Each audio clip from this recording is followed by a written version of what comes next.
What we are looking at here is a depiction of the development of this child in its prenatal stage of life, from virtually the very beginnings to the end of that stage. We have here the child at 4 weeks, at 8 weeks, at 12 weeks, at 16 weeks, at 18 weeks, at 20 weeks, and at 28 weeks.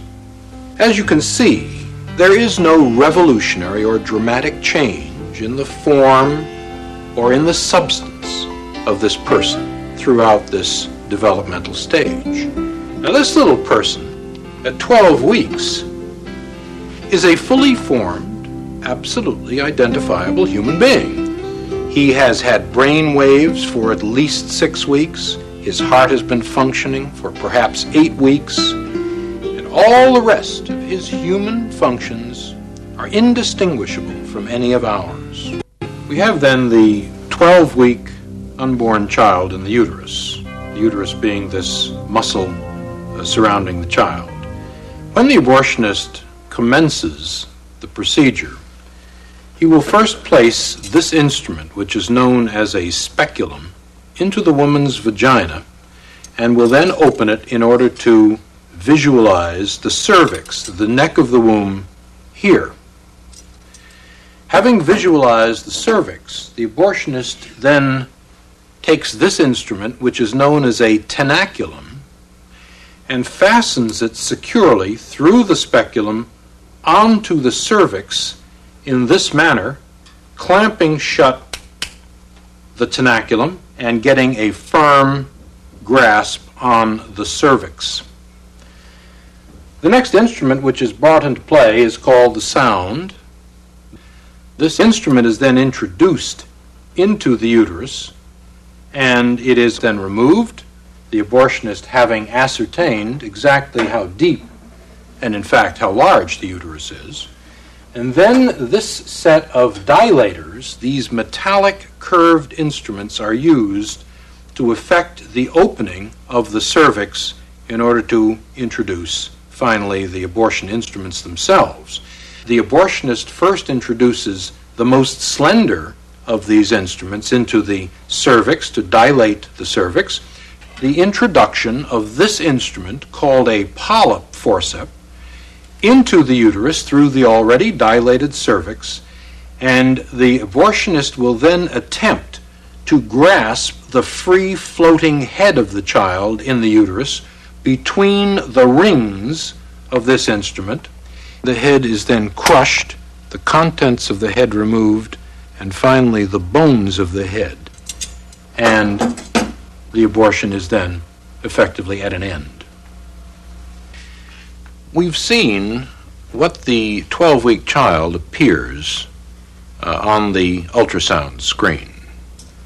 And we have also seen the mechanics, the actual steps of a 12-week abortion. Once again, we see the child's mouth wide open in a silent scream in this particular freeze frame.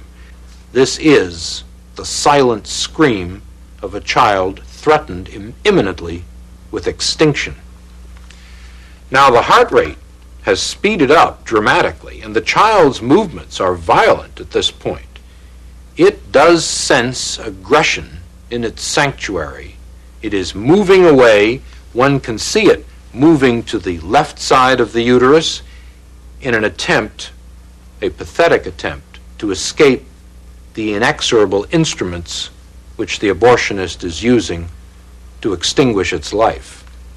Now, the heart has again perceptibly speeded up. We can time this at approximately 200 beats per minute.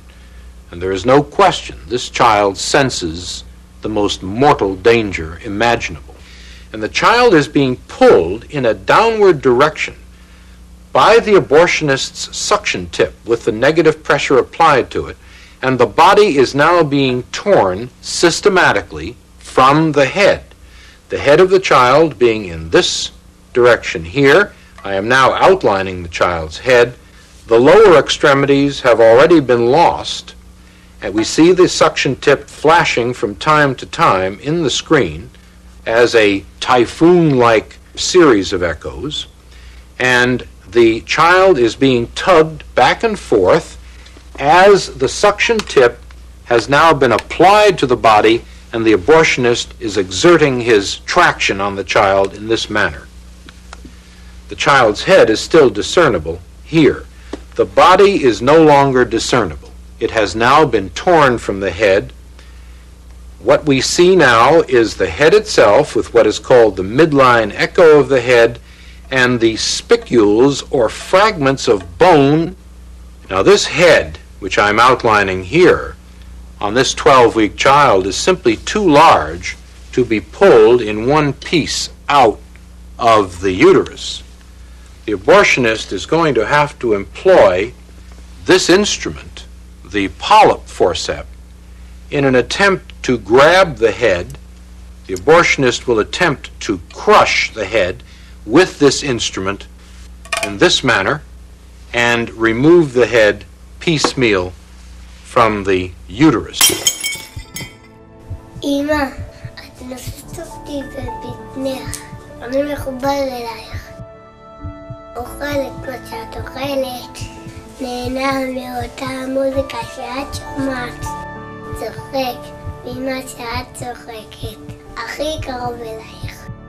מרגיש את פעימות ליבך, ואני שומע את מחשבותייך, ויודע מה בליבך.